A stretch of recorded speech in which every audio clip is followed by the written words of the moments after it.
It's an oil pump for a Tercel. Yeah, to get those screws out, I use an impact driver. I don't know if anyone's ever used these.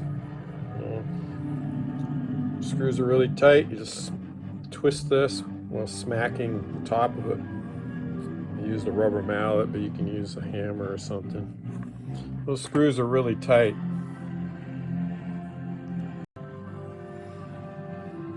So that's what it looks like when you get the cover off. And there's a way to check it using feeler gauges, see if it's worn out, which is, I'm going to follow the factory service manual on how to do that. There's a plunger in here I'm going to take apart too. So my book says 0.008. I can't get an 008 in there, so it's not maxed out. And these, I can't get a 0.012 in there. 013 is the tolerance, so it's much tighter than that. So I'm good. So there's all the pieces. It's kind of the order they go in: the piston, spring, the washer-like thing, the clip, the cover, 2 gears. Notice that gear has that on. This is how it goes in, that side down.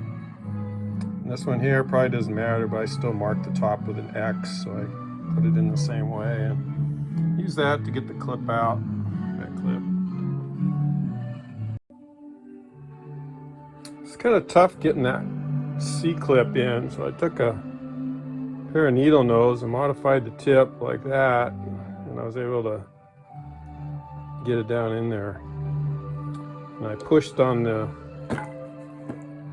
plate with I had a steel drift pin that I was pushing down. Also, it doubled as a catcher because if that little C-clip popped off the pliers, it wouldn't escape. So now I just need to tighten these screws, and I'm going to set the impact driver for the other direction and use it to tighten them.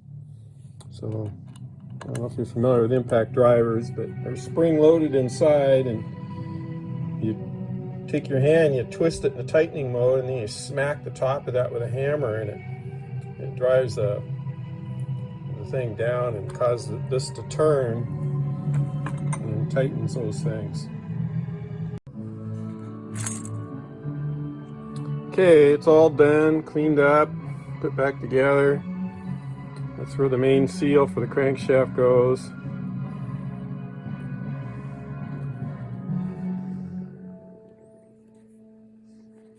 Remember to lubricate it as you put it together. And last but not least is the gasket. You could install it dry. I like to use that number 2 non-hardening gasket compound on both sides. But that's me.